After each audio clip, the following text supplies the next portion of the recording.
Elle portait la robe parfaite. Blanche comme un serment, légère comme une promesse qu'on croyait sûre. Sur le dossier de mariage, quelqu'un avait griffonné une signature qu'elle ne reconnaissait pas tout à fait. Son nom, oui, mais une main étrangère. Ce détail, minuscule à première vue, allait s'infiltrer dans sa vie comme une fissure sous le vernis. Clara avait 19 ans lorsqu'on lui proposa de sauver la maison. À Yopougon, derrière les marchands de poissons et les radios qui hurlent au marché, la maison familiale avait résisté aux tempêtes pendant des années. Un petit appartement à étage où sa mère cousait encore des pagnes, où son père grattait des factures comme on gratte un plat brûlé.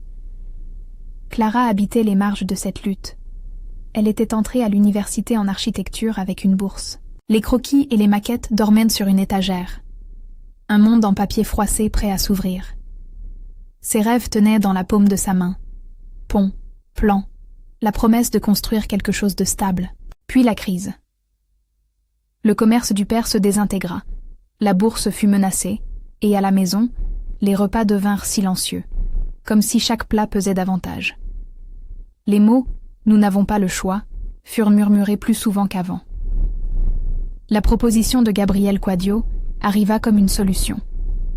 Homme d'affaires connu sur la Riviera, les journaux parlaient de ses villas, de ses dons, de sa femme officielle qui posait dans des photos de charité. Pour la famille de Clara, l'offre était plus qu'une main tendue. C'était une bouée. On imagina le plan comme on bouche une fuite. Clara épouserait Gabriel, la maison serait payée, la dette effacée. Elle accepta parce que c'était la seule route qui menait vers la survie collective. Elle croyait encore que certains sacrifices ne demandent pas de payer le prix fort, que donner son nom, son temps, suffirait à régler des comptes. Le mariage fut grandiose à la manière d'Abidjan quand il veut se montrer beau. Rideaux de satin, musique qui montait, invités mêlés, anciens camarades de la fac, voisins de Yopougon venus comme témoins, oncle d'affaires au col immaculé. Clara y entra comme dans un rêve dont on n'a pas su dire si l'on devait s'en réjouir ou s'en méfier. Gabriel, élégant et détaché, avait ce sourire calculé qui rassurait les hommes en affaires et la presse. Il posa sur elle un regard qui lui donnait l'apparence de la perfection promise. La villa sur la Riviera était tout ce que les images décrivent. Murs blancs, palmiers, meubles qui bruissaient du luxe d'un autre univers. Au début, Clara se laissa charmer par la lumière, par la douceur d'un matelas qui n'avait plus jamais ses ressorts grinçants. Elle parcourait les couloirs en robe du soir, sentant le tissu contre sa peau comme une armure. Les gens la regardaient avec une bienveillance mêlée d'envie. « La jeune mariée », disait la voisine du quartier. On lui murmura qu'elle avait sauvé la maison. On la louait pour sa bravoure, pour son élégance silencieuse. Mais le luxe possédait des rituels. Les visiteurs étaient triés. Les appels, surveillés. Les sorties, contrôlées. On n'appelait plus sa mère à toute heure comme avant. Les soirées entre amis se firent rares, et la clé de l'appartement familier semblait appartenir à un autre monde. Gabriel instaurait des règles sans se justifier. Horaires précis, invitations limitées, remarques sèches lorsqu'un message tardif apparaissait sur son téléphone. « C'est mieux ainsi », expliquait-il, avec une voix douce qui ne tolérait pas la contestation. Clara apprit à sourire, malgré la peur qui serrerait sa poitrine lorsqu'il croisait son regard. Les premiers indices furent infimes, des objets qui ne collaient pas avec l'image polie que l'on cherchait à imposer. Une photo soigneusement encadrée dans le bureau de Gabriel, montrant une femme aux cheveux tirés, parfaite dans sa posture, posant lors d'une remise de prix. On la voyait souvent dans les magazines.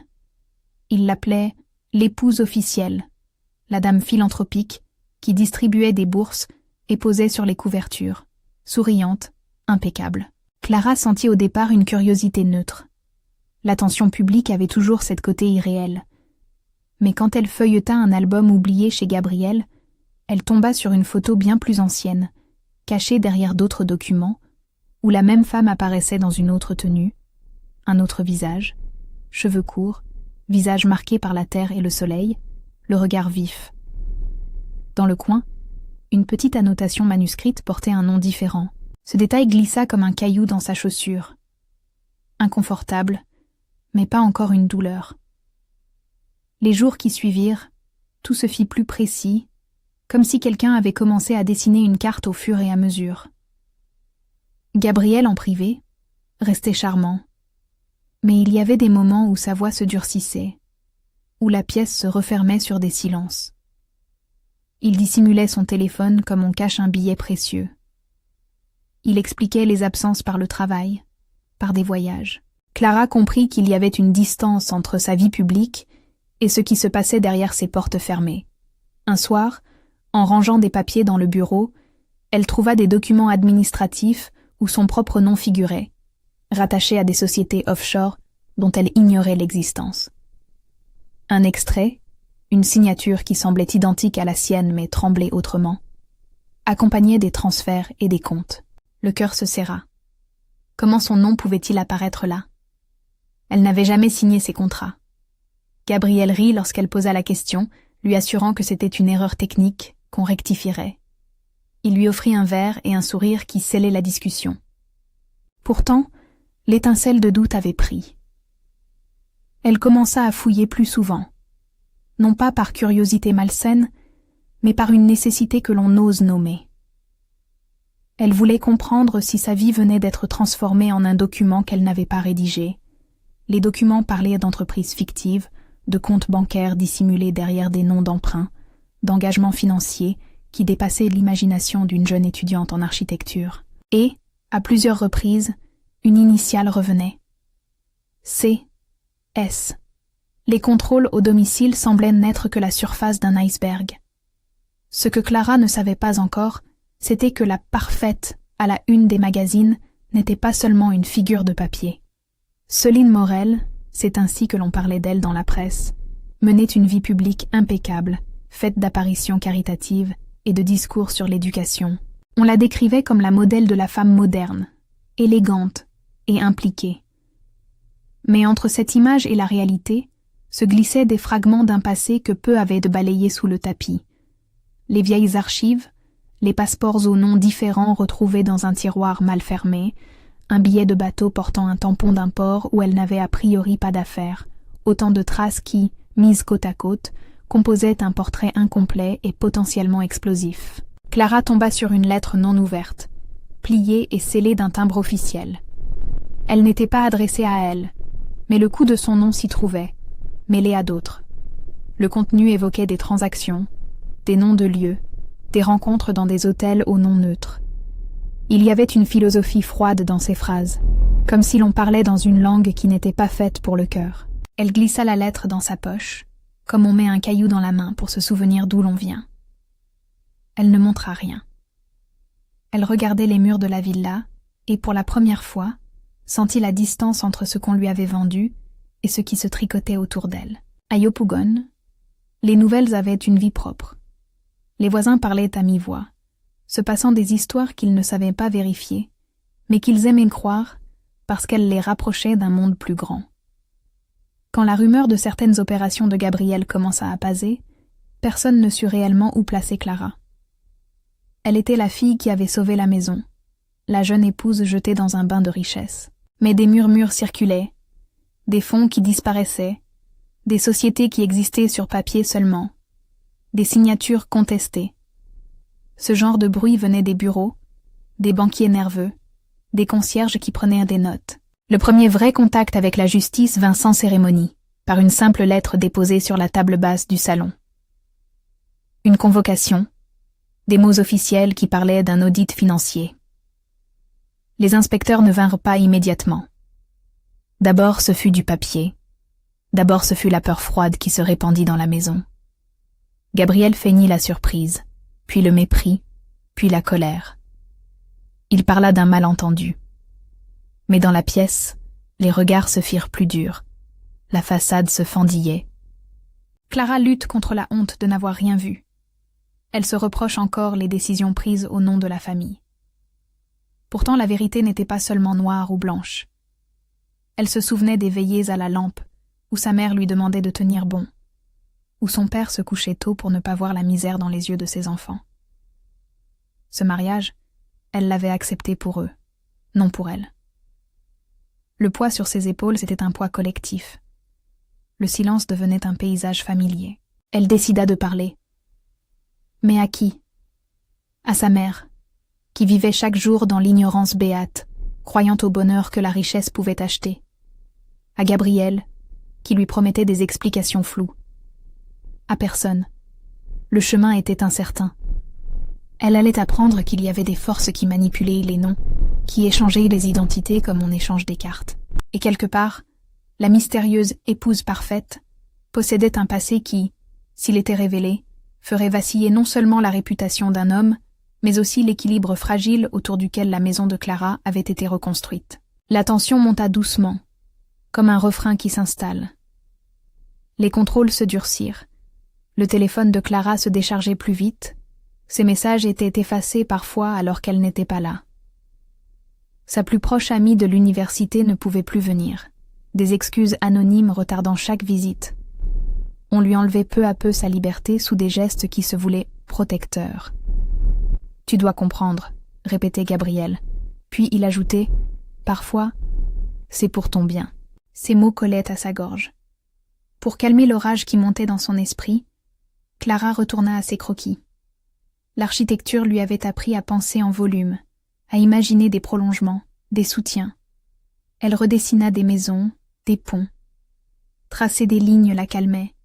Comprendre l'espace lui donnait l'illusion d'un contrôle. Mais la réalité réclamait plus que des esquisses. Les documents la suivaient, l'enserraient. Un soir, en feuilletant des revues anciennes dans la bibliothèque, elle trouva, glissé entre deux pages, un article découpé où la parfaite était devenue l'héroïne d'une histoire rétrospective. Le texte décrivait ses actions caritatives, ses discours, son élégance. Mais plus bas, dans les remerciements, un nom apparaissait. A.S. Un nom que personne n'attendait. Clara sentit une curiosité aiguë se transformer en une nécessité presque physique. Il y avait des consonances, des similitudes qui revenaient toujours. Initiales partagées, signature voisine, visa au nom changeant. Était-ce malice, coïncidence ou machination? Les premières questions, elle les posa à voix basse, comme pour ne pas réveiller les murs. À la cuisine, au moment où l'on préparait le petit déjeuner, entre les tasses de café fumant, elle demanda à Gabriel s'il connaissait vraiment l'historique de ses dossiers. Il la regarda, surpris, presque irrité. « Tu veux savoir où j'ai mis ton nom ?» dit-il, un sens de propriétaire qui s'imposa soudain. Il parla encore de bureaucratie, d'erreurs d'écriture, d'employés zélés. Sa réponse fut un éteignoir. Clara comprit qu'elle devrait creuser seule. Ses yeux tombèrent un jour sur un passeport périmé, rangé à l'arrière d'un tiroir de la commode de chambre. Une photo d'identité pâlie. La même femme en apparence que sur les couvertures, mais avec un autre nom. Des tampons de frontières, des visas vers des ports inconnus. La notation au crayon laissait deviner des voyages où elle n'était pas censée aller. Clara sentit la nausée d'une vérité qui s'approchait. Si ces documents parlaient moins d'un changement d'identité, qui était prêt à tordre la réalité pour la faire tenir? Un nouveau bruit traversa la maison. Un coup discret sur la porte. Le majordome annonça la visite de deux messieurs, polis, administratifs. Ils exhibèrent des cartes, expliquèrent qu'ils faisaient partie d'une inspection financière. Ils n'avaient pas l'air agressifs. Leur voix était lisse, presque fatiguée. Mais leurs yeux regardaient autrement. Ils cherchaient des réponses. Lorsqu'ils demandèrent à voir des documents officiels, la maison se vida d'air. Gabriel s'exprima d'abord avec une assurance de façade, puis, sentant le vent tourner, il proposa d'accompagner les inspecteurs dans une salle neutre. Clara regarda ses mains. Elle tremblait. Avant de partir, l'un des inspecteurs posa une question anodine à Clara, comme on jette un sillon pour sonder la profondeur d'un fleuve. « Mademoiselle, êtes-vous là par choix ?» Sa voix était simple, oui, mais la question était lourde. Elle sentit soudain l'image d'elle, jeune fille de Yopougon au crayon d'architecte, se transformer en un personnage que d'autres pouvaient posséder. Elle ne répondit pas tout de suite. Le silence devint une fenêtre ouverte sur des vérités possibles. L'un des inspecteurs, en fouillant dans un dossier, tomba sur une feuille à moitié cachée, portant le nom « Céline Morel » et des annotations qui liaient ce nom à plusieurs entreprises. Ses yeux se fronçaient en lisant. Il releva la tête. « Est-ce la même personne que dans la presse ?» demanda-t-il. Gabriel esquissa un sourire qui ne touchait pas ses yeux. Clara sentit une bascule. La façade commençait à se fissurer et une autre image se formait, plus complexe, où une femme en première page n'était pas qu'une femme admirable. Elle était le noyau d'un réseau, où les noms circulaient comme des monnaies. Dans ce moment, Clara comprit quelque chose d'essentiel. Le passé de l'épouse parfaite n'était pas une affaire privée. Il avait le pouvoir de renverser des vies. Si des signatures avaient été falsifiées, si des identités échangeables existaient, alors la vérité était un fil qui tirait plusieurs personnages vers un dénouement incertain. Elle repensa à la lettre mise dans sa poche, au tampon des passeports, aux initiales répétées. Tout s'imbriquait. Elle ne savait pas encore si ces révélations la feraient tomber ou la libéreraient. Mais elle savait que rester idéale, sourire poli, regard absent, ne la protégerait pas. Quelque chose d'ancien rôdait autour de la perfection exposée en public. Céline, l'épouse que la presse applaudissait, avait un passé qui pouvait détruire, non seulement des réputations, mais des vies entières. Et Clara pressentit que, pour la première fois depuis son arrivée, il faudrait qu'elle prenne une décision qui la placerait au cœur de ce tourbillon. La porte du bureau se referma derrière les inspecteurs. Clara resta un instant immobile, le souvenir d'une signature inconnue lui revenant en mémoire. Elle serra dans sa main la lettre qu'elle avait trouvée, la faisant plier presque par habitude. À travers la fenêtre, la mer brillait, indifférente. À l'intérieur, la maison retenait son souffle. Quelque chose se préparait à éclore, et la suite des événements promettait de demander plus qu'un sourire parfait. Si cette histoire vous touche, dites-nous. Auriez-vous accepté un mariage pour sauver votre famille? Dites-le en commentaire ci-dessous. Les inspecteurs commencèrent à interroger, feuille à feuille, parfois avec douceur, parfois avec une insistance qui tranchait. Les mots qu'ils prononçaient étaient mesurés. Usurpation d'identité, sociétés écrans, transferts irréguliers. Clarence, ou plutôt Clara, entendit sa propre signature évoquée comme un outil, un instrument utilisé par d'autres mains. Elle ne se voyait pas comme complice. Elle se voyait prise dans un décor où les noms pouvaient se prêter comme des masques. La villa, désormais, n'était plus seulement un espace de beauté. Elle devenait une scène où l'on jugeait des actes dissimulés. Les domestiques murmurèrent entre eux. Les mains des voisins se couvrirent d'un tremblement discret quand on parla de saisie éventuelle. À Yopougon, la nouvelle ne tarda pas à circuler. Les téléphones portables vibraient dans des coins où l'on n'osait plus rire. Clara sentit ses anciennes amies la regarder avec une pitié qu'elle refusait. Elle n'était pas simplement une victime. Elle était une jeune femme qui, par amour familial, avait fait un choix. Et ce choix l'engageait dans un sentier parsemé d'ombre. Un élément nouveau apparut au fond d'un tiroir, léger comme une poussière. Un cahier d'école, celui de la femme sur les magazines, où, dans une écriture juvénile, figurait un autre nom. Les dates semblaient remonter à un temps où les vies se réinventaient au gré des circonstances. Clara composa les pièces du puzzle lentement. Si l'épouse parfaite avait été autrefois une autre personne, si des identités avaient été troquées pour fermer des comptes ou blanchir des sommes, alors la vérité n'appartenait à personne en particulier. Elle était une construction collective. Gabriel passa près d'elle, sa silhouette semblant plus fragile qu'avant. « Il fouille », dit-il, comme s'il annonçait une pluie. Il n'avait plus l'air aussi maître du temps. Clara regarda son reflet sur la fenêtre et vit une jeune femme fatiguée, mais encore debout. Elle prit la lettre de sa poche. Elle savait que l'ouvrir serait une fracture. Elle le fit d'un geste lent. Les lignes qui apparurent ne parlaient pas pour elle, mais elles murmuraient d'anciennes alliances, de noms qui s'imbriquaient, de rencontres tenues sous des néons qui ne laissaient pas de traces. La scène termina sur un bruit familier, un coup frappé à la porte. Deux silhouettes se découpèrent, sévères. L'une portait un dossier épais. Elles n'étaient pas venues pour inviter à un thé. Elles étaient venues pour lire la maison, ses comptes et peut-être ses secrets. Clara respira. Au dehors, la mer continuait de briller, inconsciente des batailles qu'une poignée de signatures pouvait déclencher. À l'intérieur, la villa suspendait son souffle et se préparait à ce que la vérité exigerait. Des aveux, des réparations, des choix. Si cette histoire vous a touché, abonnez-vous pour suivre la suite et dites-nous de quel pays vous regardez. Les inspecteurs entrèrent dans la maison, comme on pénètre dans une serre trop chauffée. Méthodiques, précautionneux, avec ce mélange froid de politesse et d'urgence. Ils ouvraient placard, consultaient registres, demandaient des clés de compte. Les domestiques restèrent dans l'ombre, les yeux grands, laissant les mains des hommes feuilleter la vie privée, comme s'ils lisaient un roman mal écrit. Gabriel conserva d'abord sa voix douce. Il parlait, expliquait, désignait des employés comme boucs émissaires, jurait qu'il n'y avait là que méprises administratives. Mais plus les dossiers s'empilaient, plus son assurance se fissurait. Une copie d'un relevé montrait des transferts vers une société dont le siège fiscal n'existait que sur un papier. Un autre document liait ce papier à une chaîne de comptes étrangers. Les inspecteurs prirent des photos, firent des copies, notèrent des dates. À chaque page tournée, l'air de la villa était moins respirable. Céline Morel ne fut pas immédiatement interpellée.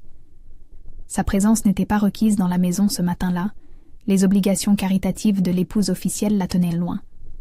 Mais les éléments trouvaient leur chemin vers elle. Tampon, passeport, émission d'un compte où son ancien nom figurait. Les indices creusaient un sillon où la vérité pouvait s'engouffrer. Les inspecteurs posèrent une question qui fut comme un basculement. Qui, dans cette maison, a accès régulier aux documents de M. Quadio? Les réponses se chevauchèrent. Gabriel désigna son comptable. Le comptable parlait en code, jetait des regards fuyants.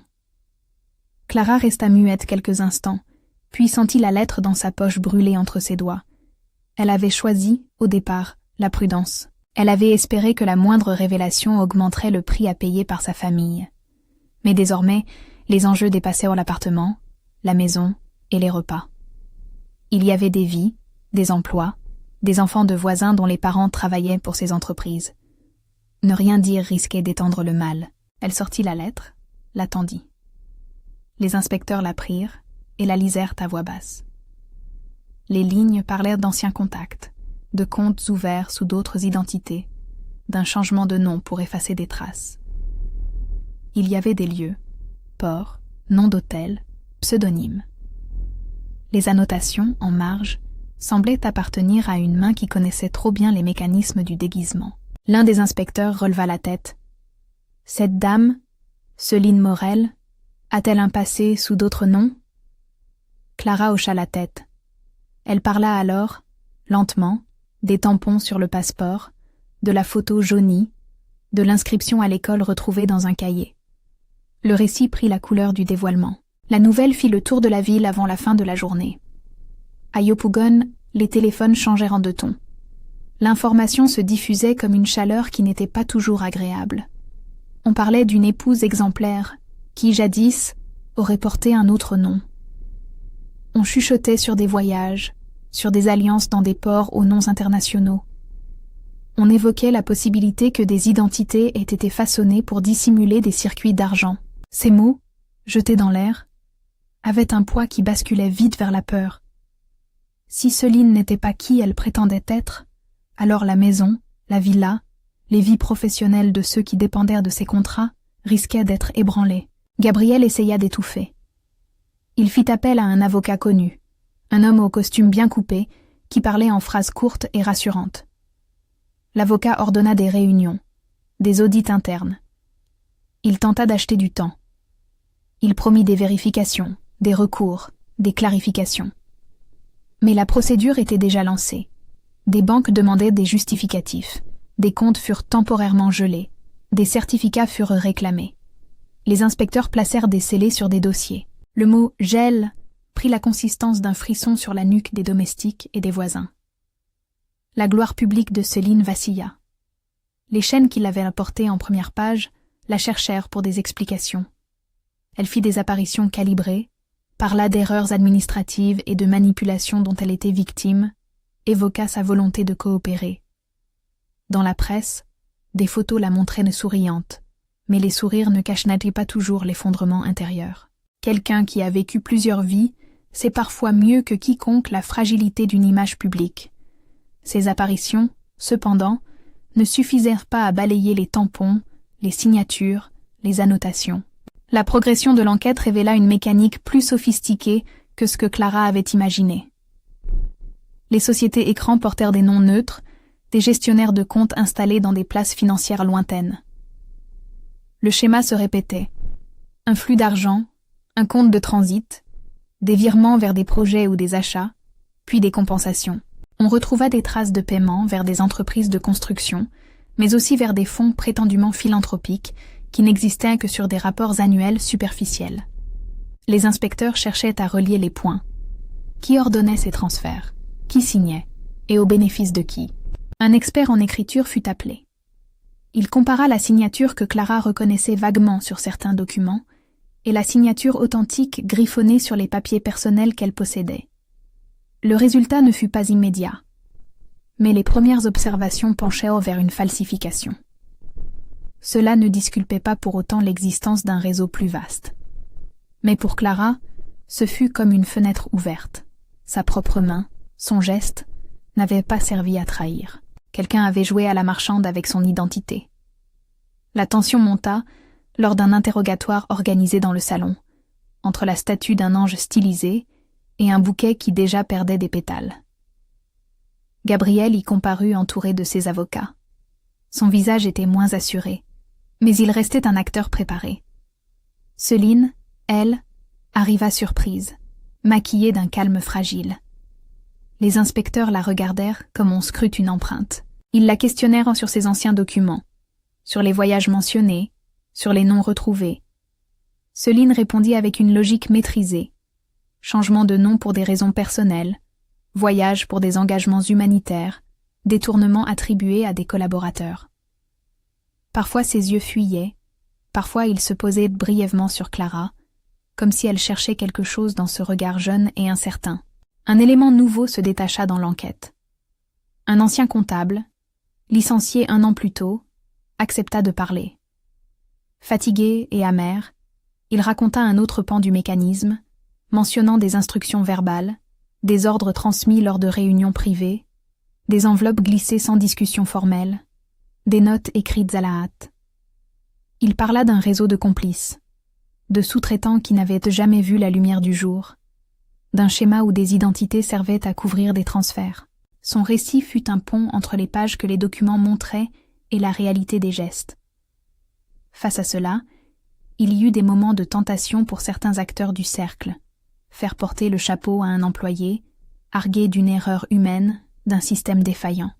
La défense tenta de tirer sur ses fils, mais la masse de documents, les tampons, les témoins et les copies commençaient à former un faisceau difficilement démentissable.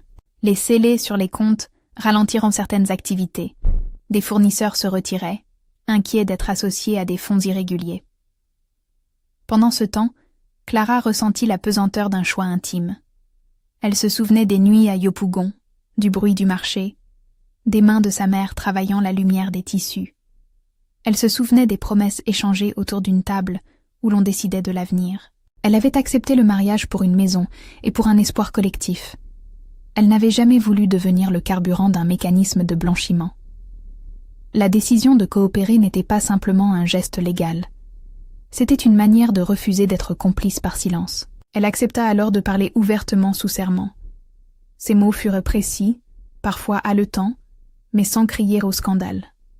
Elle décrivit les objets, les passeports, le cahier d'école, la lettre qu'elle avait trouvée. Elle sut être cohérente, rassembler les indices. La photo cachée, le nom inscrit au crayon, les voyages, les initiales qui revenaient. Son témoignage servit de lien entre les pièces matérielles et le récit humain. Elle ne se mit pas en scène. Elle resta factuelle. Dans la salle, parfois, un murmure échappa aux témoins. À l'extérieur, les regards des voisins se mêlaient à la curiosité des passants. Gabriel réagit avec colère. Il parla d'une cabale, d'attaques médiatiques, d'erreurs de traduction. Son avocat tenta de délégitimer des témoins, de remettre en cause la fiabilité de certains documents. Mais les inspecteurs avaient déjà obtenu des accords de coopération à l'étranger. Des banques internationales demandaient des comptes précis. Le maillage se refermait. Un matin, des policiers se présentèrent et placèrent Gabriel en garde à vue. On l'emmena en menottes, dans le silence des murmures. Il n'y eut pas de scène grandiose. Parfois les chutes les plus rapides sont les plus silencieuses. La saisie des biens fut organisée. Véhicules, comptes, quelques propriétés. On scella la villa. Les domestiques, payés en partie par des fonds désormais gelés, craignaient pour leur avenir. Les voisins parlaient, certains avec compassion pour Clara, d'autres avec une curiosité mal placée.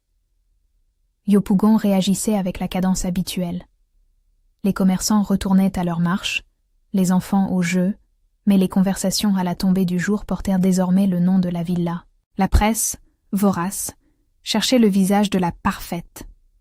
Céline, sous le feu des questions, était contrainte à un profil bas.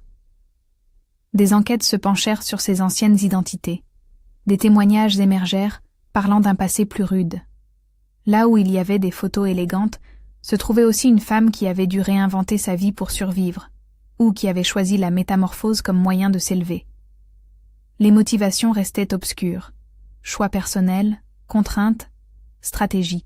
Les faits, eux, prenèrent le pas. La justice suivit son cours, lent et méthodique. Les audiences préparatoires, les auditions, les demandes de preuves occupèrent des semaines. On ne raconta pas d'exécution sommaire. Il y eut des procédurales, des experts, des auditions de témoins, des certificats à produire.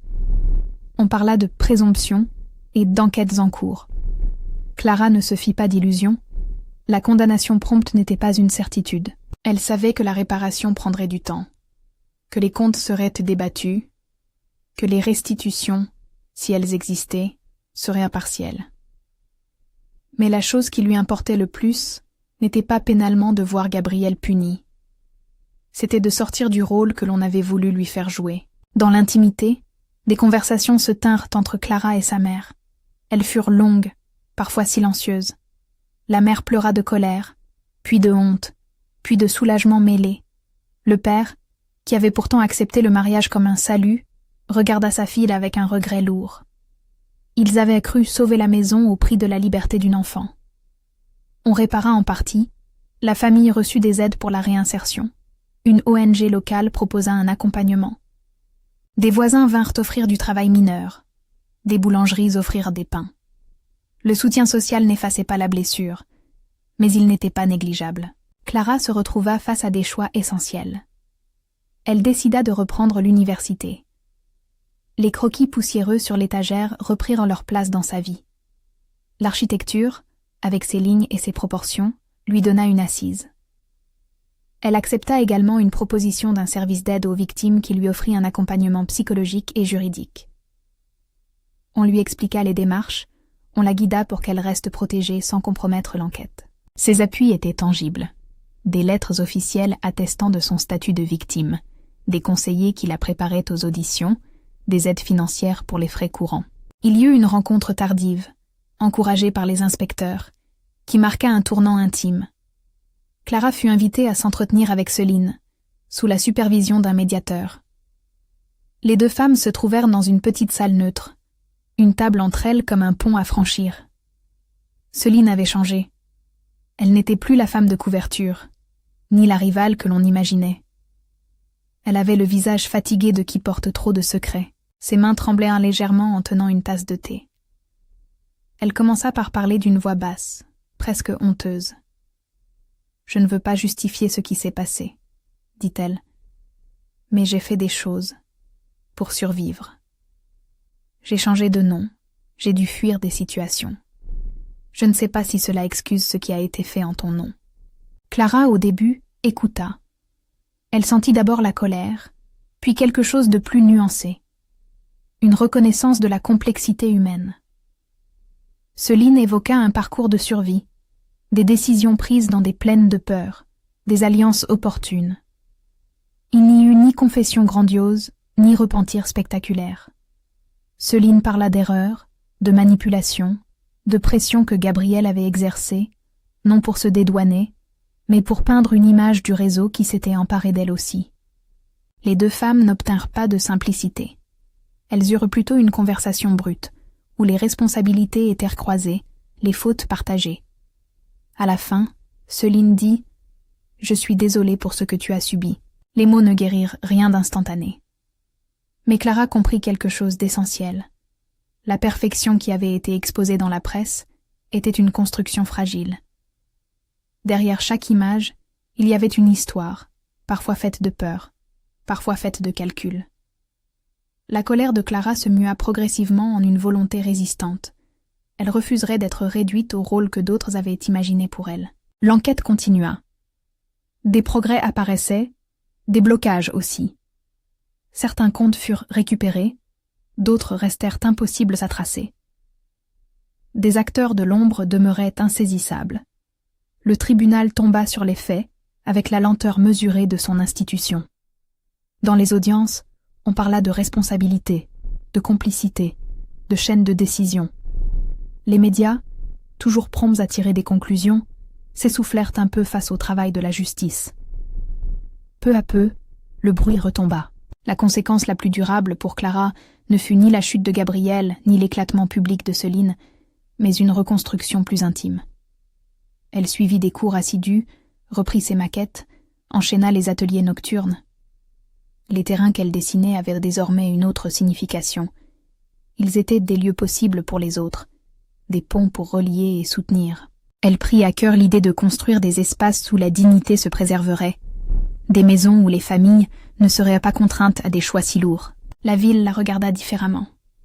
Certains continuèrent à la saluer comme la jeune épouse, comme si l'épitaphe ne se détachait pas facilement. D'autres la virent comme une étudiante déterminée, une figure de résilience. Le regard qu'elle posa sur elle-même changea. Elle cessa de porter le vernis d'une perfection imposée et accepta de montrer ses failles. Cette honnêteté lui permit de nouer des amitiés vraies, loin des photomatons des réceptions. Il y eut des jours d'amertume, des invitations annulées, des silences gênés, des offres de la part d'anciens partenaires qui se retirèrent. Mais il y eut aussi des mains tendues, des professeurs qui l'encouragèrent, des camarades qui l'aidèrent à rattraper les cours manqués, des voisins qui vinrent proposer un repas. Les petites victoires, un exercice rendu, une maquette primée modestement, un sourire d'un ancien professeur, furent autant d'étapes dans sa reconstruction. Le procès public de Gabriel prit place plusieurs mois plus tard. On parla de comptes, d'associations fictives, de complices. L'affaire connut son moment d'attention médiatique, puis la lente digestion d'un dossier complexe. Les avis légaux furent échangés, les jugements rendus avec la mesure d'un système qui pèse et compare. Il y eut des conséquences, des amendes, des restitutions partielles, des mesures de gel prolongées. Pour certains protagonistes, cela signa la fin d'une carrière. Mais le système ne rendit pas une revanche complète. La justice resta imparfaite. Les pertes humaines ne revinrent pas. Pour Clara, l'important était ailleurs. Elle avait repris une trajectoire qui lui appartenait. Elle avait appris à poser des limites, à ne plus accepter que sa vie soit utilisée comme un levier. Elle avait appris que la vérité, même si elle ne répare pas tout, crée des espaces pour respirer. Elle commença à travailler sur un projet communautaire. Des petits logements modulaires, pensés pour des familles comme la sienne, pour des ménages qui vivent entre espoir et précarité. Dans ces maquettes, il y avait désormais des pièces pour les repas partagés, des ateliers pour la couture, des coins pour les enfants. Elle construisait non seulement avec du ciment, mais avec une mémoire de ce qui avait failli la briser. Les années passèrent. Céline fut tenue de répondre de ses actes dans des cadres divers. Elle disparut parfois des radars publics, parfois réapparut pour aider, pour expliquer, pour tenter de réparer. Personne ne sut entièrement ce qu'elle avait été, ni ce qu'elle avait subi. Les juges établirent des faits, mais l'histoire humaine garda des zones d'ombre. Céline laissa derrière elle des traces contradictoires, la honte, quelques gestes de réparation, des billets doux envoyés en secret à des organismes d'aide. Gabriel se retira de la vie publique. L'homme d'affaires qui aimait les lumières et les tapis rouges dut composer avec des restrictions et un dossier judiciaire lourd. Les rumeurs sur son sort circulèrent, mais les noms précis des peines restèrent l'apanage des audiences. La vérité avait brisé certains de ses engrenages, mais pas toutes les pièces qui avaient autrefois muselé la ville. Clara, pour sa part, marcha un matin le long de la corniche, un carnet sous le bras. Le vent marin caressait ses cheveux, apportant l'odeur des marchés et des mangues. Elle pensa à la robe blanche, au dossier de mariage, à la signature étrangère qui avait tout enclenché. Elle pensa à la lettre qu'elle avait glissée dans sa poche, à la façon dont elle l'avait ouverte comme on ouvre une blessure pour la soigner. Elle sourit. Ce sourire n'était pas celui de la perfection imposée. C'était un sourire durable, forgé par la reconstruction. Elle trouva un coin où s'asseoir et ébaucha des plans. Sa main ne tremblait plus comme au début. Elle retrouvait ses lignes. Une étudiante à côté d'elle la reconnut et échangea quelques mots. Ils parlèrent de projets, d'idées, d'espace. Clara sentit une chaleur tranquille. Elle n'était plus seulement l'échappée belle d'une maison sauvée au prix d'un mariage.